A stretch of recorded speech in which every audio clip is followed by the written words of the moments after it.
नमस्कार मित्रांनो, welcome back to my channel. Mumbai MHADA lottery याच्यातले मी आता टॉप 10 लोकेशन्स कुठले आहेत LIG कॅटेगरीसाठी ते या व्हिडिओमध्ये मी सांगणार आहे. ठीक आहे. असाच मी व्हिडिओ EWS कॅटेगरीसाठी सुद्धा बनवलेला आहे. त्याचा मी लिंक आय बटनमध्ये दिलेली आहे. तो व्हिडिओसुद्धा जाऊन चेक करा जर तुम्ही EWS कॅटेगरीसाठी असाल तर. आजचा हा जो व्हिडिओ आहे हा फक्त LIG कॅटेगरीसाठी असणार आहे. मुंबई माडा लॉटरी 2026 यातले जे टॉप 10 लोकेशन्स आहेत ते आज आपण आजच्या व्हिडिओमध्ये बघणार आहोत. ठीक आहे. तर सर्वप्रथम LIG कॅटेगरीसाठी जर तुम्ही बघाल तर जवळजवळ 850 फ्लॅट्स माडाने या लॉटरीमध्ये दिले होते आणि त्याची किंमत एक साधारण 37 लॅक्स ते 2 करोडच्या मध्ये आहे. ठीक आहे. आता यातले 858 जे फ्लॅट्स आहेत, नंबर ऑफ फ्लॅट्स हे वेगवेगळ्या स्कीम कोड अंतर्गत आहेत. तर मी जे आता टॉप 10 लोकेशन्स आहेत ना ते त्यातूनच मी शॉर्टलिस्ट केलेले आहेत. ठीक आहे. तर ही लिस्ट आहे टॉप 10 लोकेशन्सची. ठीक आहे. आता मी माझ्या याच्या मागचं थॉट प्रोसेस सांगतो. सर्वप्रथम मी असं बघितलेलं आहे की जिथे कार्पेट एक डिसेंट कार्पेट असेल, लोकेशन, कार्पेट, प्राईस आणि पोझिशन, म्हणजे पोझिशन लवकर आहे, उशिरा आहे आणि आपण साईट व्हिजिटसुद्धा केलेली आहे बऱ्याच प्रोजेक्टची. तर या 3-4 गोष्टींवरती मी हे प्रोजेक्ट शॉर्टलिस्ट केलेले आहे, म्हणजे हे रँकिंग दिलेली आहे. ठीक आहे. आता हे जे 10 लोकेशन्स आहेत ना, म्हणजे हे 10 जे स्कीम कोड आहेत यातले असं नाही की हा नंबर 1 आहे, हा नंबर 2 असं काही नाही आहे. तुम्ही तुमच्या हिशोबाने कुठल्याही या out of this 10 scheme codes तुम्ही कुठल्याही स्कीम कोडला अप्लाय करू शकता. हे लोकेशन सगळे चांगले आहेत. LIG कॅटेगरीसाठी तुमचा जो प्रवर्ग आहे त्याच्या बेसिसवरती मग तुमचा बजेट किती आहे, मग बजेटच्या हिशोबाने तुम्हाला कार्पेट जो आहे तो इनफ आहे का, आणि पोझिशन कधी आहे. जर पोझिशन रेडी टू मूव्ह असेल, जर तुम्ही 2 वर्ष थांबायला रेडी असाल, 1 वर्ष थांबायला रेडी असाल, त्याच्या बेसिसवर तुम्ही निर्णय घ्या की तुम्हाला या 10 स्कीम कोडमधून हे जे मी टॉप 10 लोकेशन दिले आहेत कुठे अप्लाय करायचं आहे. ठीक आहे. गरजेचं नाही की मी जसं रँकिंग 1ला पहाडी, गोरेगाव, प्रेमनगर दिलेलं आहे तर हेच टॉपचं लोकेशन असं काही नाही आहे. हे जस्ट माझ्या हिशोबाने मी हे इथे टॉप रँकिंग दिलेली आहे. पण यातल्या कुठल्याही लोकेशनला तुम्ही अप्लाय करा, काही प्रॉब्लेम नाही आहे. ठीक आहे. तर आता आपण एक एक करून बघणार आहोत की कुठले चांगले लोकेशन्स आहेत ते. ठीक आहे. एक सेकंड. हां, तर पहिली गोष्ट, पहिला क्रमांक मी दिलेला आहे पहाडी, गोरेगाव, प्रेमनगर या प्रोजेक्टला. इथे 2 फ्लॅट्स आहेत आणि हा पुन्हा रेडी टू मूव्ह प्रोजेक्ट आहे, OC रिसिव्ड आहे. ठीक आहे. दुसरा आहे सिद्धिविनायक ट्रायम ॲडव्हेंचर्स बोरिवली. त्याच्यानंतर आहे थर्ड लोकेशनला आहे तृप्ती कुटीर गोरेगाव. त्याच्यानंतर चौथ्या रँकिंगला मी दिलेलं आहे apex green Rajendra Nagar Borivali. 5th लोकेशनला तृप्ती भवन दिलेलं आहे गोरेगाव. 6th लोकेशनला न्यू MHB कॉलनी गोराई बोरिवली. 7th लोकेशनला यशोज्योती चेंबूर. 8 लोकेशनला मी विंग पत्राळ चावल गोरेगावला दिलेलं आहे. त्याच्यानंतर 9th लोकेशन आणि 10th रँकिंगला मी स्वगृह लोकमान्यनगर दादर. ठीक आहे. आता मी माझ्या ह्याच्या मागचं कारण सगळं एक्सप्लेन करतो की हा का मी नंबर 1 दिलेला आहे. ठीक आहे. तर पहिलं रँकिंग दिलेलं आहे पहाडी, गोरेगाव, प्रेमनगर या प्रोजेक्टला, आणि दुसरं मी दिलेलं आहे सिद्धिविनायक ट्रायम ॲडव्हेंचर्स बोरिवली. ठीक आहे. आता ट्रायम ॲडव्हेंचर्स बोरिवलीचं आपण साईट व्हिजिट केलेलं आहे. ठीक आहे. आता याला मी पहिला रँकिंग यासाठी दिलेलं आहे कारण की याची प्राईज कमी आहे, 45 लॅक्स आहे, आणि बाकीचं तुम्ही जर बघाल तर 75 लाखाच्या वर ते 1.25 करोडच्या मध्ये प्राईस जाते. तर तुमचं बजेट पर्स्पेक्टिव्हने आणि एक चांगला कार्पेट तुम्हाला इथे दिला जातोय 483चा आहे. 2 BHK, पण एक as per the private builder जर बघाल तर एक मोठा 1 BHK तुम्ही म्हणू शकता याला. 480चा कार्पेट आणि 45 लॅक्स आहे आणि रेडी टू मूव्ह ही प्रॉपर्टी आहे. त्याच्यामुळे मी याला 1 रँकिंग दिलेलं आहे. ठीक आहे. याची प्राईस कमी आहे म्हणून, आणि लोकेशन आणि याचं कार्पेटसुद्धा चांगलं आहे म्हणून मी याला फर्स्ट रँकिंग दिलेलं आहे. दुसरं आहे सिद्धिविनायक ट्रायम ॲडव्हेंचर्स बोरिवली. ठीक आहे. आणि तिसरं आहे तृप्ती कुटीर गोरेगाव. ठीक आहे. आता या दोघांमध्ये जर तुम्ही कम्पेअर केलं तर सिद्धिविनायक ॲडव्हेंचर्स बोरिवली ही सुद्धा रेडी टू मूव्ह प्रॉपर्टी आहे. आपण साईट व्हिजिट केलेली आहे, त्याचा व्हिडिओसुद्धा जाऊन चेक करा. तृप्ती कुटीरचं सुद्धा मी साईट व्हिजिट केलेली आहे. आता दोघांमध्ये जर कम्पेअर केलं तर इथे 625चा कार्पेट तुम्हाला 82 लॅक्समध्ये मिळतो आणि तेच 625चा कार्पेट इकडे 1,15,00,000ला मिळतो. तर प्राईस डिफरन्स आहे सेम कार्पेटमध्ये आणि लोकेशनचा फरक आहे. हा बोरिवलीमध्ये आहे तर गोरेगावमध्ये. जर तुम्हाला गोरेगावला प्राधान्य द्यायचं असेल तर तुम्ही या लोकेशनला अप्लाय करू शकता. जर तुम्हाला बोरिवलीमध्ये पाहिजे असेल तर तुम्ही या लोकेशनला अप्लाय करू शकता. पण प्राईसमध्ये फरक तुम्हाला इकडे मी क्लिअरली हायलाईट करतोय. ठीक आहे. तिसरं लोकेशन आहे तृप्ती कुटीर गोरेगाव. इकडे 2 कार्पेट दिलेले आहेत. 420चा कार्पेट आहे.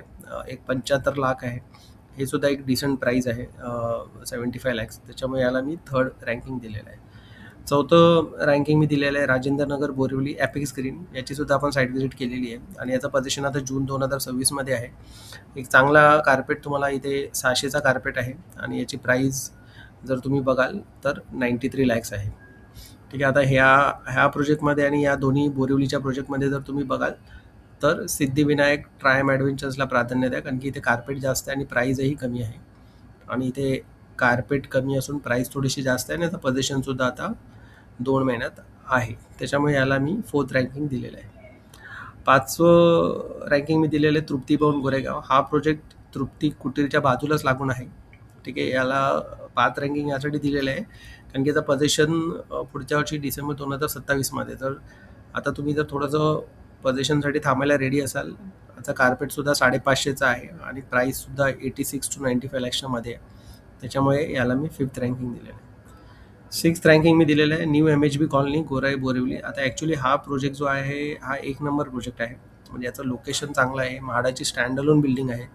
आता हे बाकीचे काही प्रोजेक्ट्स हे तुम्ही वरती बघितलेत, रँकिंग 2 पासून ते रँकिंग 5 पर्यंत हे सगळे प्रायव्हेट बिल्डर्सचे जे आहे त्याच्यामध्ये ते फ्लॅट्स आहेत म्हणजे. ठीक आहे. आणि न्यू MHB कॉलनी ही स्टँड अलोन म्हाडाची बिल्डिंग आहे. आणि लोकेशन कनेक्टिव्हिटी वाईजसुद्धा सगळं व्यवस्थित आहे या प्रोजेक्टचं. फक्त एवढंच आहे की ही अंडर कन्स्ट्रक्शन आहे आणि माझ्या मते तरी ही अजून कंप्लीट व्हायला याला 1.5 ते 2 वर्ष तरी लागेल असा माझा अंदाज आहे. ठीक आहे. त्याच्यामुळे जर तुम्ही वेट करायला रेडी असाल तर नक्की याला तुम्ही अप्लाय करा. आणि याचा प्राईस जर तुम्ही बघाल ना तर खूप स्वस्त आहे. 420चा कार्पेट तुम्हाला 47 लॅक्सला मिळतो.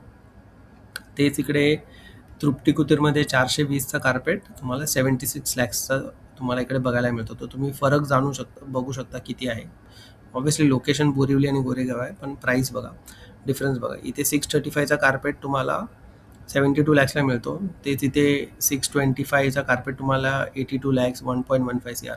त्याच्यामुळे बोरिवलीचा हा जो प्रोजेक्ट आहे ना याच्यामध्ये फ्लॅटसुद्धा जास्त आहे, कार्पेटसुद्धा चांगला दिलेला आहे आणि कार्पेटच्या हिशोबाने प्राईस जी लावलेली आहे ती खूपच व्यवस्थित त्यांनी ठेवलेली आहे इकडे. आणि फक्त एवढंच आहे की हा अजून अंडर कन्स्ट्रक्शन प्रोजेक्ट आहे. ठीक आहे. तर तुम्ही जर 1.5-2 वर्ष वेट करायला रेडी असाल तर याला तुम्ही नंबर 1 रँकिंग देऊ शकता. याचं फक्त पोझिशन डिले आहे म्हणून मी याला 6 नंबरला ठेवलेले आहेत. ज्याचा पोझिशन लवकर आहे त्या प्रोजेक्ट्सला मी वरती प्राधान्य दिलेलं आहे, म्हणजे लवकर आपल्याला घर मिळालेलं की नेहमी बरं असतं. त्याच्यानंतर 7th, 8th, 9th, 10th हे सगळे थोडेसे चेंबूर या साईडचे लोकेशन्स आहेत. म्हणजे 7thला यशोज्योती चेंबूर हा सुद्धा प्रोजेक्ट चेंबूरमध्ये जर तुम्ही बघत असाल तर नक्की या प्रोजेक्टला प्राधान्य द्या. इकडे सुद्धा 75 लॅक्स ते 1.25 करोडच्या मध्येची प्राईस आहे. याचं सुद्धा पोझिशन 2 महिन्यामध्ये येणार आहे. तर नवीन बिल्डिंग आहे, पूर्ण प्रायव्हेट बिल्डरचीच आहे. त्याच्यामध्ये 37 फ्लॅट्स हे म्हाडाचे आहेत. ह्याचं सुद्धा आपण साईट व्हिजिट केलेलं आहे. त्याच्यानंतर 8 नंबरला मी ए विंग पत्राळी चावल गोरेगाव दिलेला आहे. आता पत्राळी चावल गोरेगाव हा जो प्रोजेक्ट आहे ना हा सुद्धा चांगला प्रोजेक्ट आहे लोकेशन वाईज वगैरे. याचं पोझिशन पुढच्या मार्चमध्ये आहे आणि काम पण भरपूर जोरात चालू आहे याचं. फक्त आता एकच ड्रॉबॅक हा आहे की ए विंगच्या समोरच एक 45 माळ्याचा टॉवर उभा राहतोय. त्याच्यामुळे पूर्ण व्ह्यू आणि व्हेंटिलेशन ब्लॉक झालेलं आहे, म्हणजे होणार आहे. पण तेच जर तुम्हाला लकीली ए विंगच्या बॅक साईडला जर तुम्हाला फ्लॅट्स जर लागले तर तुमचं लक चांगलं असेल तर मग नक्कीच चांगली गोष्ट आहे. पण हा सगळा मोठा म्हणजे तुमच्याकडे ऑप्शन नाही आहे ना फ्लॅट सिलेक्ट करायला. ते पुढेही लागू शकतात, मागेही लागू शकतात. त्याच्यामुळे तो एकच ड्रॉबॅक आहे या प्रोजेक्टचा की समोर एक 45 माळ्याचा टॉवर आहे त्याच्यामुळे, आणि एकदमच जवळ आहे तो टॉवर, म्हणजे तुम्हाला लिटरली बाल्कनीतून तो टॉवर दिसेल असा आहे. ठीक आहे. त्याच्यामुळे ह्या लोकेशनला मी 8वं प्राधान्य दिलेलं आहे. बाकी 9 आणि 10ला स्वगृह लोकमान्य नगर दादर, एकदम दादरच्या प्राईम लोकेशनमध्ये हा प्रोजेक्ट आहे. रेडी टू मूव्ह आहे, म्हणजे लोक ऑलरेडी राहत आहेत तिकडे. तर तुम्ही दादर एरियामध्ये बघत असाल तर नक्की या स्कीम कोडसाठी तुम्ही अप्लाय करू शकता. तर हे सगळे 10 लोकेशन्स होते. हे मी माझ्या मतानुसार केलेलं आहे आणि मी काही पॅरामीटर्स ठरवलेले होते की जसं कार्पेटच्या हिशोबाने प्राईस आणि पोझिशन लवकर असेल आणि थोडंसं लोकेशन, हे 3-4 गोष्टींवर मी हे केलेलं आहे. जर तुम्ही थोडंसं थांबायला रेडी असाल पोझिशनसाठी तर तुम्ही नंतरचे जे प्रोजेक्ट्स आहेत जसं न्यू MHB कॉलनी गोराई बोरिवलीकडे तुम्ही अप्लाय करू शकता. याच्या व्यतिरिक्त थोडेसे काही डिसेंट प्रोजेक्ट्स आहेत, हे मी कन्सिडर नाही केलेत पण हे सुद्धा एक ठीकठाक प्रोजेक्ट्स आहेत. एक म्हणजे गिरगावचा जो म्हाडाचा टॉवर आहे रबरवाला प्लॅटिनम मॉलच्या वरती, तिकडे सुद्धा सर्वात जास्त फ्लॅट्स आहेत. तुम्हाला जर इच्छा असेल तर तुम्ही तिथे अप्लाय करा. तिथे फक्त ड्रॉबॅक हाच आहे की थोडा कंजेशन एरिया आहे आजूबाजूला, एकदम कंजेस्टेड एरिया आहे. आणि बाकी सगळं तुम्हाला माहितीच आहे त्या एरियाबद्दल, तर त्या हिशोबाने मी याला टॉप 10मध्ये कन्सिडर केलेलं नाही आहे. पण हे डिसेंट प्रोजेक्ट्स आहेत. त्याच्यानंतर सांगवी आहे, सँटॉपिल वडाला. तर तुम्ही वडाळा साईडला कुठे बघताय तर नक्की या स्कीम कोडसाठी तुम्ही विचार करू शकता. ठीक आहे. त्याच्यानंतर कुर्ला साईडला जर बघत असाल, कुर्ल्यामध्ये 2 प्रोजेक्ट्स आहेत. त्यातला आनंद CHSLला अप्लाय करा. दुसरा जो प्रोजेक्ट आहे तो रत्नदीप म्हणून आहे, तो नाल्याला लागून आहे, पण हा जरा व्यवस्थित आहे हा. त्याच्यामुळे हा सुद्धा आता लगेच काही दिवसांमध्ये याचं पोझिशन आहे, म्हणजे महिन्यांमध्ये. त्याच्यामुळे याचा विचार करू शकता जर तुम्ही कुर्ला साईडला बघत असाल. नेक्स्ट आहे कन्नमनगर विक्रोळी. आता इथे प्रॉब्लेम असा आहे की याला मी टॉप 10 लोकेशनमध्ये कन्सिडर केलं नाही आहे, कारण की याचं पोझिशन खूप ॲज पर रेरा डिसेंबर 2032 दाखवते. मला नाही वाटत एवढा वेळ लागेल, पण तरीसुद्धा काम बाकी आहे अजून. त्याच्यामुळे मी या लोकेशनला प्राधान्य दिलेलं नाही आहे. आणि दुसरं डम्पिंगचा जो क्वेरी आहे, ती लोकांच्या मनात ती शंका आहेच. डम्पिंगचा वास येतो की नाही, तर ते कधी येतो कधी नाही, तर तिथे तसं आहे. ठीक आहे. त्याच्यामुळे मी या गोष्टींमुळे बाकीचे बेटर प्रोजेक्ट्स आहेत म्हणून मी यांना कन्सिडर नाही केलेले आहे टॉप 10मध्ये. बऱ्याच लोकांनी DN नगर अंधेरीसाठी सुद्धा सांगितलेलं मला साईट व्हिजिट करायला, मला जमलं नाही आहे.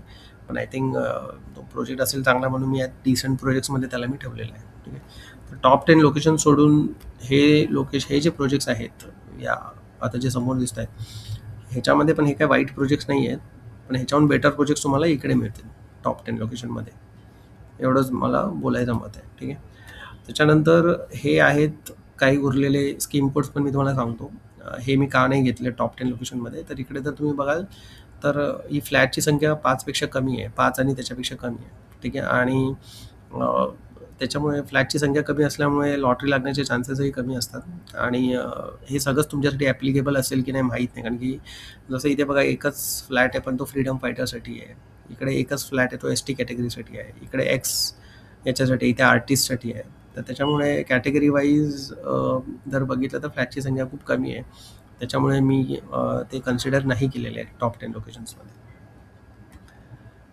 इकडे तर फक्त सिंगल फ्लॅट्सच आहेत पुन्हा. हे सुद्धा मी टॉप 10 लोकेशनमध्ये कन्सिडर नाही केलं, कारण की इकडे पण बघा ते एक फ्लॅट आहे, तो फ्रीडम फायटरला आहे, आर्टिस्टला आहे, जनरल पब्लिकला आहे. तर हे याच्यावरती मी जास्त ॲनालिसिस केलेलं नाही आहे. फ्लॅटची संख्या कमी असल्यामुळे मी ते कन्सिडर नाही केलेलं आहे. हे जे लोकेशन्स आहेत हे रिजेक्टेड लोकेशन्स आहेत. हे लोकेशन जमलं तर अवॉइड करा, आणि याच्यामागे मी तुम्हाला कारणही देतो. आनंद हाईट्स वडाळा LIG कॅटेगरीसाठी इथे 50 फ्लॅट्स आहेत. आपण साईट व्हिजिट केलेली आहे आणि ती सोसायटी व्यवस्थित मेंटेन नाही केलेली आहे लोकांनी. तर सोसायटीच्या बाहेर आले की सगळे बाईकची पार्किंग आहे, कारची पार्किंग आहे. सोसायटीच्या आतमध्ये सुद्धा कारचं प्रोव्हिजन केलेलं आहे, पण एक लिव्हेबल सोसायटी नाही आहे. आणि माझं असं मत आहे की जर तुम्ही 1 ते 1.5 करोड द्यायला रेडी असाल वडाळ्यामध्ये, तर त्यापेक्षा तुम्हाला ठाण्यामध्ये चांगल्या सोसायटीमध्ये तुम्हाला विथ ॲम्युनिटीज अँड एव्हरीथिंग तुम्हाला मिळू शकतो, जर तुमचा बजेटच हा असेल तर. ठीक आहे. दुसरी गोष्ट पुन्हा आनंद हाईट्सचं झालं. त्याच्यानंतर मग हे शिव गणेश SRA सांगवी हाईट्स वडाळा. आता ही SRAची बिल्डिंग आहे. जो म्हाडाने जो ॲड्रेस दिलेला आहे तो मी मॅच केलेला आहे साईट व्हिजिटवरती जाऊन. जर त्या SRA बिल्डिंगमध्ये जर नक्कीच फ्लॅट असेल तर 1.5 करोड तिकडे टाकण्यामध्ये काही अर्थ नाही आहे. सिमिलरली AM रेसिडेन्सी माझगाव, ही सोसायटीसुद्धा अजिबात मेंटेन केलेली नाही. कुठल्या प्रकारची ॲम्युनिटीज नाही, फक्त बिल्डिंग आहे आणि पार्किंग आहे, बाकी काही ॲम्युनिटीज नाही आहेत. आणि सेम 1 करोड ते 1.25 करोड आहे. हेच तुम्ही ठाणे किंवा दुसरीकडे टाकले तर तुम्हाला चांगले प्रॉपर्टीज मिळतील. नेक्स्ट आहे रत्नदीप नेहरूनगर. हा प्रोजेक्ट नाल्याला लागून आहे, त्याच्यामुळे प्लीज हा अवॉइड करा. मानखुर हे लोकेशन मी कन्सिडरच नाही करत आहे. इथे किंमत खूप कमी आहे, 37 लाख, पण इथे कॅटेगरी पण एकच आहे फक्त. आणि मला माहीत नाही, म्हणजे मानखुर लोकेशन मी कधी असं रेसिडेन्शियलमध्ये कधीच त्याचं मी जास्त नाव बघितलेलं नाही आहे, त्याच्यामुळे हे सुद्धा अवॉइड करा. नेक्स्ट होता अदानी व्ह्यू पंतनगर घाटकोपर. हा जो प्रोजेक्ट आहे हा नाल्याला, भलेही हा ईस्टर्न एक्सप्रेसवेला लागून आहे, पण हा नाल्याला लागून प्रोजेक्ट आहे. आणि दुसरी गोष्ट म्हणजे जेव्हा मी साईट व्हिजिट केली तर मी त्यांना विचारलं की ते म्हाडाचे आहेत का, तर त्यांनी सांगितलं की त्यांच्याकडे कुठल्याही प्रकारची माहिती नाही आहे. आणि अडानीचा आता असा रिसेंट रूमर्स पण आलेले आहेत की त्यांनी थोडं काम थांबवलेलं आहे, कारण की ते CRZ झोनमध्ये येतं, CRA की CR झोनमध्ये त्यांच्याकडे परमिशन्स नाही आहेत. पण अडानी आहे तर ते परमिशन्स काढतील आणि ते बांधतील सुद्धा. पण कुठेही त्यांचा मी लेआउटसुद्धा बघितलेला आहे. त्याच्यामध्ये कुठेही त्यांनी मेन्शन केलेलं नाही आहे त्या लेआउटमध्ये की म्हाडाचे फ्लॅट्स एक्झॅक्टली कुठे असणार आहेत. आणि मी तुम्हाला एक 100% सांगतो, म्हाडाचे फ्लॅट्स हे यासाठी ना, हे लोक काहीतरी वेगळंच सेपरेट बांधतील. मला नाही वाटत ते त्यांचे जे 4 टॉवर आहेत ABCD त्याच्यामध्ये म्हाडाचे फ्लॅट्स इन्क्लूड करतील. याचं कारण मी तुम्हाला सांगतो. सध्या तिकडे जी प्राईस चालू आहे अडानी प्रायव्हेट बिल्डरची 750चा कार्पेट 3.5 करोड चालू आहे प्राईस. तर अशा टॉवरमध्ये जिथे लोक येऊन घेणार आहेत ना, तिकडे ते म्हाडाचे फ्लॅट्स येणार आहेत. त्याच्यामुळे खूप क्लॅरिटी नाही आहे की इकडे म्हाडाचे कुठे फ्लॅट असतात, आणि नावावर तर अजिबात जाऊ नका. त्याच्यामुळे मी हे सध्या तरी आपल्याकडे पूर्ण माहिती नाही आहे या प्रोजेक्टबद्दल, म्हणून मी हे रिजेक्टेड लोकेशनमध्ये टाकलेले. अवॉइड करा. जर तुम्ही 85 to 1 CR घेताय तर बरेच ऑप्शन चांगले आहेत तुम्हाला, तर ते तुम्ही जास्त प्रेफर करा. तर ही सगळी माहिती होती मित्रांनो. तुमचे काही क्वेरीज असेल तर मला सांगा. आता टॉप 10 लोकेशनमध्ये याच्यामध्ये डिबेट नका करू की हे पहिलं काय, हे दुसरं काय. यातले तुम्ही कुठलंही अप्लाय करा तुमच्या हिशोबाने. न्यू BHB कॉलनी बोरिवलीसुद्धा चांगलं आहे. जर तुम्ही 2 वर्ष थांबायला रेडी असाल तर तुमच्या प्रेफरन्सनुसार तुम्हाला जो कार्पेट आहे, तुमचा जो बजेट आहे, त्यानुसार अप्लाय करा. आणि अजून एक गोष्ट म्हणजे की आता ही जी किंमत आहे ना, ही थोडीशी तुम्ही मार्केट प्राईसशी सुद्धा कम्पेअर करून बघा. प्रायव्हेट बिल्डर्स तिकडे तुम्हाला जवळपास त्याच प्राईसमध्ये देत असेल तर तुम्ही प्रायव्हेट बिल्डरला प्राधान्य द्या. माझं जे ओव्हरऑल ॲनालिसिस राहिलेलं आहे म्हाडाच्या किमतींमध्ये आणि जे प्रायव्हेट बिल्डरच्या किमतींमध्ये, एक 25 ते 35 लाखाचा फरक मला दिसतो प्राईजमध्ये. म्हाडाच्या ज्या किमती आहेत आणि प्रायव्हेट बिल्डरच्या किमती आहेत. पण त्याच्यामध्ये मग बरेच प्रश्न हे सुद्धा आहेत की मग एक्स्ट्रा चार्जेस आपल्याला काय काय भरावे लागणार आहेत. ठीक आहे. तर हे बिल्डर टू बिल्डर ते जेव्हा तुम्हाला भेटणार जाणार, मग तेव्हा तुम्हाला सांगणार की क्लबचे चार्जेस किती आहेत, ॲडव्हान्स मेंटेनन्स चार्जेस किती आहेत, डेव्हलपमेंट, मग अजून काय चार्जेस असतील, पार्किंग इन्क्लुडेड आहे नाही आहे. हे सगळे क्वेश्चन थोडेसे प्रत्येक प्रोजेक्ट वाईज तुम्हाला त्याच्याबद्दल थोडंसं माहिती घेऊन कन्फर्म करावे लागतील. ठीक आहे. तर हे सगळे प्रश्नांची क्लॅरिटी येणं खूप गरजेचं आहे. पण ओव्हरऑल म्हाडाच्या प्राईसमध्ये आणि मार्केट प्राईसमध्ये माझ्या हिशोबाने तरी 25 ते 35 लाखचा डिफरन्स बघायला मिळतो. तर ही सगळी माहिती होती. व्हिडिओ आवडला असेल तर प्लीज लाईक, शेअर आणि सबस्क्राईब करा.